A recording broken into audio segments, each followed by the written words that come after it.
எல்லாருடைய ஃபெயிலியரும் இருக்குது. இதுல வந்துட்டு காவல்துறை, அரசாங்கம், அவர் விஜய் அவர்கள், அந்த பர்மிஷன் கேட்கக்கூடிய அந்த பொதுச் செயலாளர் புசியானந்த், மக்கள், இத்தனை பேருடைய தவறுகள் தாங்க நடந்திருக்குது. நெருக்கடியான கூட்டம், அந்த ஸ்டாம்பேட் அந்த மூச்சு திணறல் வந்ததுக்கு காரணம் என்னன்னா மொத்த பேரும் அந்த இடத்துல குமிச்சுது. அப்ப அந்த அளவுக்கு நெருக்கமான இடத்துல இவங்க பர்மிஷன் கொடுத்திருக்கவே கூடாது. அவங்க முன்னாடியே கேக்குறாங்க எத்தனை ஆயிரம் பேர் வருவாங்கன்னு சொல்லிட்டு.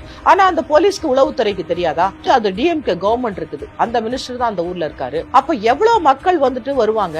ஏன்னா இவருக்கு இறந்து போனவங்க எல்லாமே சின்ன வயசு தான், எல்லாருமே பெரிய ஓட்டர்ஸ் கிடையாது. அவங்க 18 வயசுக்கு மேல இருக்கிறவங்க கொஞ்சம் பேர் தான் இருந்திருப்பாங்க. விக்கிரவாண்டி மாநாட்டுல அந்த கூட்டத்தை போலீஸ் ஆல்ரெடி பாக்குறாங்க, அது கவர்மெண்ட்டுக்கும் தெரியும். ஏன்னா விஜய் வரான்னு சொன்னா அந்த இளைஞர்கள் கூட்டம் குமீறாங்க. அப்ப எப்படி நம்ம அதை பந்தோபஸ்து அரேஞ்ச் பண்ணணும்னு தெரியாமலே அவங்க பண்ணிருக்காங்க. அதே மாதிரி நம்ம எம்ஜிஆர் சாரும் அவர் ஒரு சினிமா ஆக்டர் தான், அவர் வரும்போது அதுக்கு பெரிய கூட்டம், விஜயகாந்த் சாருக்கு பெரிய கூட்டம்.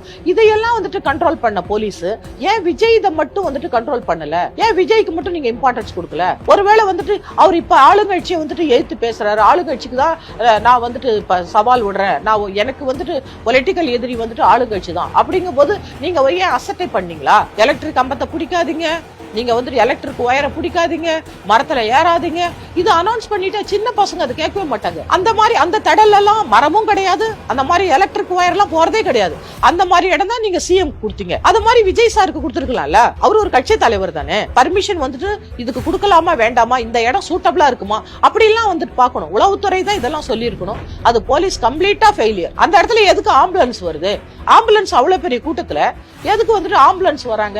ஆம்புலன்ஸ்க்கு வேற இடத்துல தான் டைவர்ட் பண்ணிருக்கணும். இப்ப முன்னாடியே அவரை பார்க்கணும்னு ஒரு 10 மணி நேரத்துக்கு முன்னாடியே இருக்க கூட்டம் ஒண்ணு. என்ன இன்னும் விஜய் வரலன்னு அதுக்கு பிறகு அவரை பாத்துடலாம் அப்படின்னு சொல்லிட்டு வரக்கூடிய கூட்டங்கள் வேற. அப்ப கூட்டங்கள் சேர்ந்துகிட்டே இருக்கு. அவர் லேட் பண்ண நான் ஆன்லைன்ல ஒரு கார்டு போட்டுட்டு புசியானந்த் போய் பார்த்தேன் ஒரு நாள். அதே மாதிரி தளபதிட்ட நான் அறிமுகப்படுத்துறேன் சொன்னார். ஆனா நான் தளபதியை பார்க்கவும் இல்ல, அவர் அறிமுகப்படுத்தவும் இல்ல. மாவட்ட தலைவர்களா நானே கேட்டு பார்த்திருக்கேன், விஜய் சார் எப்படி பாக்குறீங்க?